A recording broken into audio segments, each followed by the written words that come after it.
guys, look, it's the Georgia Aquarium. How you guys doing? Me and Holland are just out on a little night ride, and figured I'd do a little vlog for ye. Tonight, I think I'm gonna tell you guys how I got my first bike and that whole process.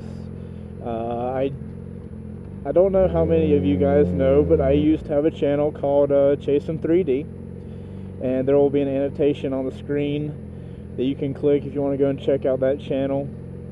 I started that channel right when I got my very first bike, which was an SV650. But what were the steps I took in getting that SV650? That is what I will be focusing on in this video. I'm going to tell you guys the whole, what I went through to get, look how close these people are cutting. The steps I took to get the bike, So, like most young guys in college, you see motorcycles, you see guys driving motorcycles, you're like, oh my god, that looks so cool, I want to do it.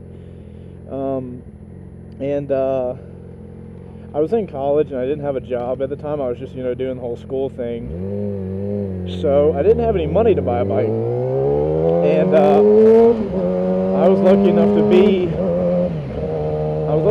be in a position where, I had scholarships and stuff. I didn't have to have a job for college to buy stuff. And for a while I didn't. It was just one of those things where I want a bike and I didn't do anything proactively to make that happen. And I was like that for a while. I think it wasn't until my next to last year of college when I had gotten to that point. I was like, God, I really want to ride. And what happened was, I had moved to Atlanta. I transferred colleges to Atlanta to go to the Atlanta campus for the college I went to. I was here and I noticed I had a lot of free time, or not a lot of free time, but I had enough free time to the point that I actually, I had enough time to spend at a job, So I was looking on, I think it was Craigslist. I looked at a couple other things, but Craigslist ended up being the one I found the job at. Because I was a student, I didn't have any experience. I had only a couple jobs here and there before this one.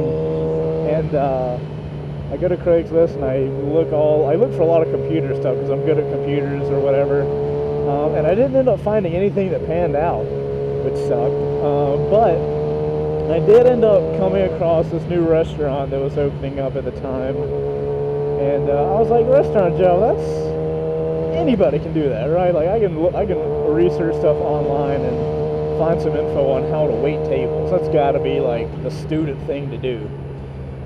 So that's what I did. I go in for the interview at the company or at the restaurant. And, I get the job, right? I go in and I get hired, but I go there, hoping I'm going to get this waiter job, right? And because waiters can make decent money in Atlanta.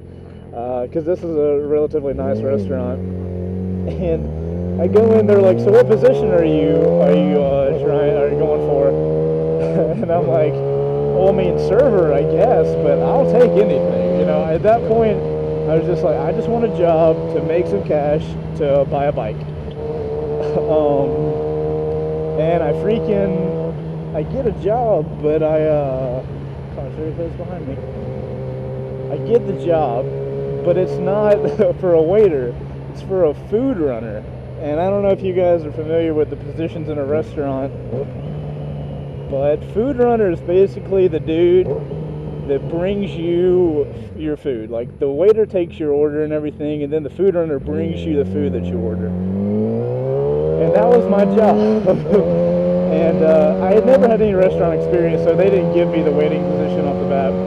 So I get this food running job, and I work every single day that I can. I'm not making a lot of money, but every dime I made went straight to a savings account to buy the bike.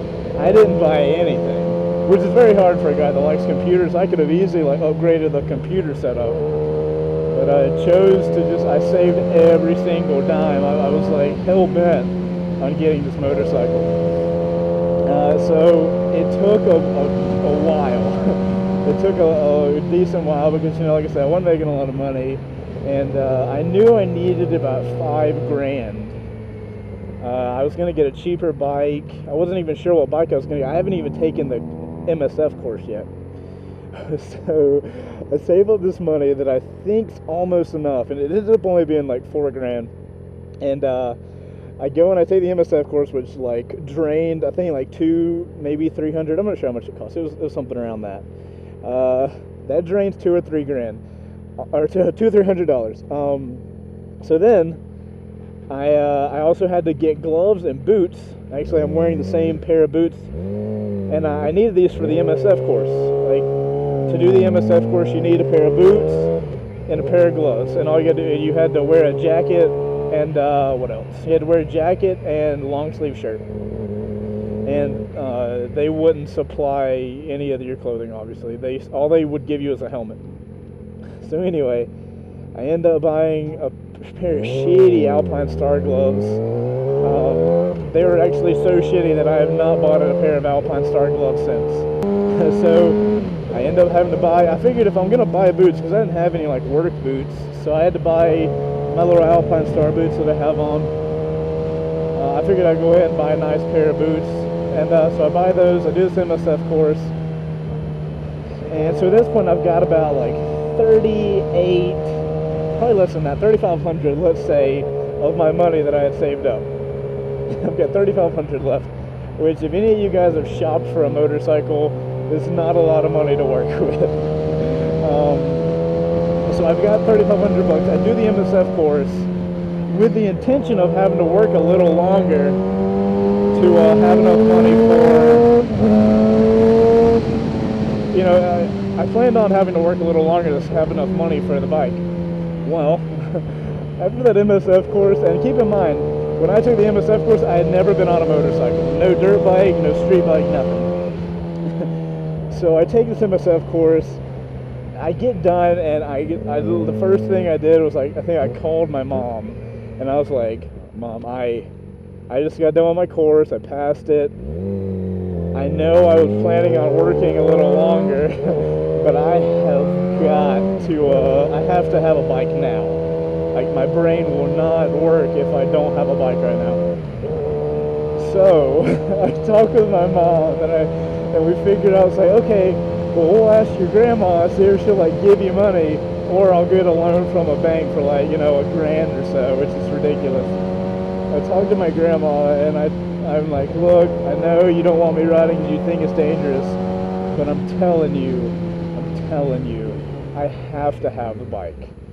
And I think the way I ended up talking her into it was, I said, I have enough money to buy a shitty bike, but it'll be more dangerous for me if I have a shitty bike. Oh my god, and my grandma is awesome. She was like, alright, well, I don't want you riding out there on a shitty bike.